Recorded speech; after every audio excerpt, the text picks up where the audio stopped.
Hello, this is Dr. Grande. Today's question is, can I analyze the case of Stephanie Matto? Another question here, what is Eproctophilia? Just a reminder, I'm not diagnosing anybody in this video, only speculating about what could be happening in a situation like this. If you enjoyed this video, please like it, subscribe to my channel, and consider supporting me on Patreon.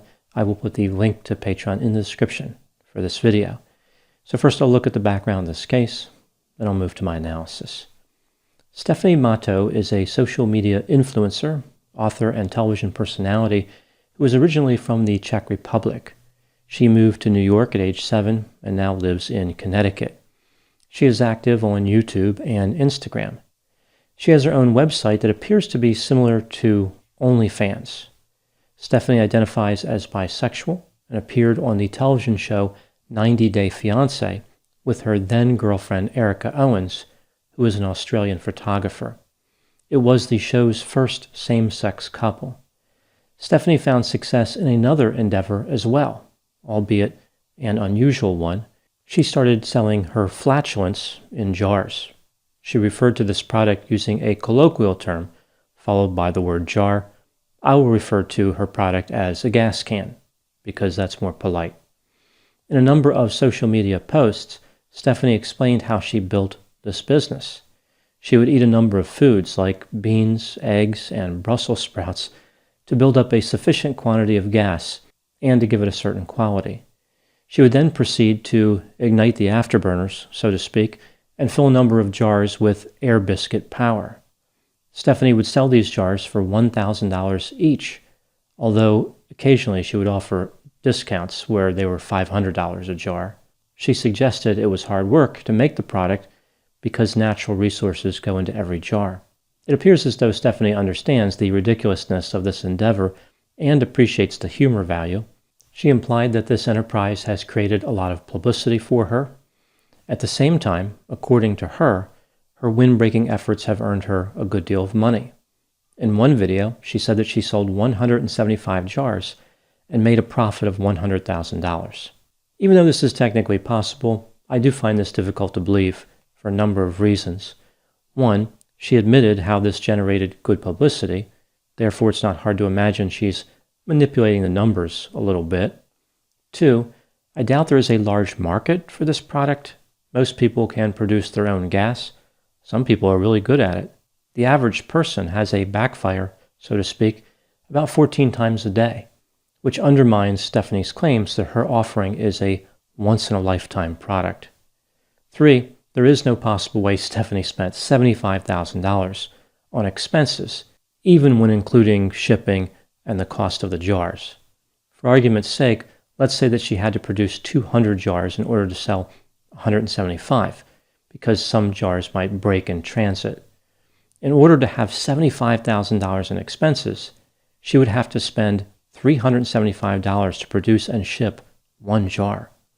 Either she's using the most expensive beans in the world, like magic beans from Jack and the Beanstalk, or the numbers have been inflated, like expanding gas. Apparently, sometime around January of 2022, an incident occurred which eliminated, or at least greatly reduced, Stephanie's output. She said that she had been consuming so many gas-inducing foods that she ended up in the hospital believing she was having a cardiac event. Physicians determined that she was fine, she just had excessive gas. She was told to change her diet and take gas suppressant medication, which she claims has effectively ended her business. She has now switched to selling NFTs based on her gas cans. Now moving to my analysis. Stephanie Matto certainly demonstrated a great deal of creativity getting into the natural gas business, although it's not clear how everything moving over to electric will affect this business in the future. The idea of creators like her selling personal items which have some sexual overtone is not novel. Many creators sell lingerie and other undergarments which have been worn. It is my understanding that Stephanie does this as well. Perhaps this is what gave rise to the idea of the gas expansion. Statistically, heterosexual males are overwhelmingly represented among the buyers of these types of items. The question here becomes, why do men purchase these items? The motivation to make these purchases is similar regardless of the item, whether it's flatulence or undergarments. The idea is really the same, but I will focus on the flatulence aspect for this analysis. When people have a sexual interest in smells or odors, it is referred to as olfactophilia. If a person has a particular interest in flatulence, they have a subtype of this referred to as eproctophilia.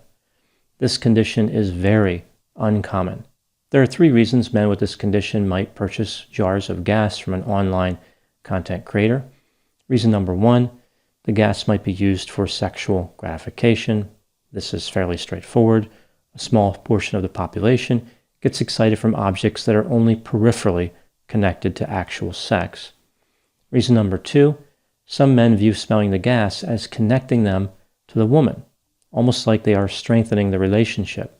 The customer feels like they are with the creator. These type of creator-customer relationships can take on a bizarre dynamic, almost like a fantasy role-playing game.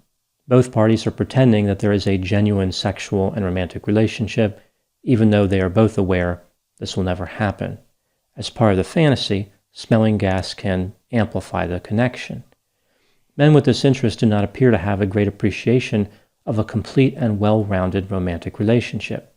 Flatulence is one part of being in a relationship, I suppose, although it's not usually a part that people look forward to. I've never seen a couple on their wedding day who is excited about access to gas power. Men with this condition try to assemble parts of a relationship, but don't understand the idea of a complete construct. It's almost like if somebody wanted to get a college degree, but they took one freshman course repeatedly, say microeconomics. After taking that course 40 times, they claim to have completed their college degree. It's not well-rounded. They don't have all the parts of the degree. But because they have a lot of one of the parts, they think they've accomplished the goal. Reason number 3 is a little bit more specific to gas as opposed to something like undergarments. A very small number of men are attracted to the idea of experiencing something that deviates from the image they have of women, like something that challenges that image. For example, if they think of women as dainty, polite, clean, well-mannered, and dignified, then the idea of getting gas in a jar creates a significant discrepancy. Typically, releasing gas in public is considered disgusting and rude. This shatters their image of femininity and provides excitement for them. There are 2 other items I want to cover about the gas can business. Item number 1, it would seem that this type of business would be very susceptible to fraud. For example, how do customers know that the gas emanated from the content creator? If Stephanie went to a chili cook-off and collected gas from those participants, she could gather enough to become a billionaire. On the other side of the coin, how would a gas jar distributor know when somebody's trying to cheat her? Like a man might use the gas and then claim that the jar broke in transit. I guess anybody in this business has to know the difference between letting one rip and letting oneself be ripped off. Item number 2, I was wondering what type of circumstances could lead to creators getting into this line of work. Maybe there are certain types of articles that could inspire someone to pursue a career in gas production and transportation. Maybe people get this idea due to misinterpreting reading material. Here are a few examples of articles that could inadvertently lead to an interest in this occupation. Article number 1, Containing the Backdraft, a paper on how to frame movies about fires and firefighters. Article number 2, Cheek Squeak, a paper on the dangers of metal playground slides. And article number 3, Blowing an O-ring, a paper about the dangers of mechanical gasket failure. It's easy to see how people might misinterpret these titles of the articles and find themselves in an explosive career. Now moving to my final thoughts. This case certainly has some humor value, but I don't think that Stephanie Matto is going to revolutionize how online creators make money.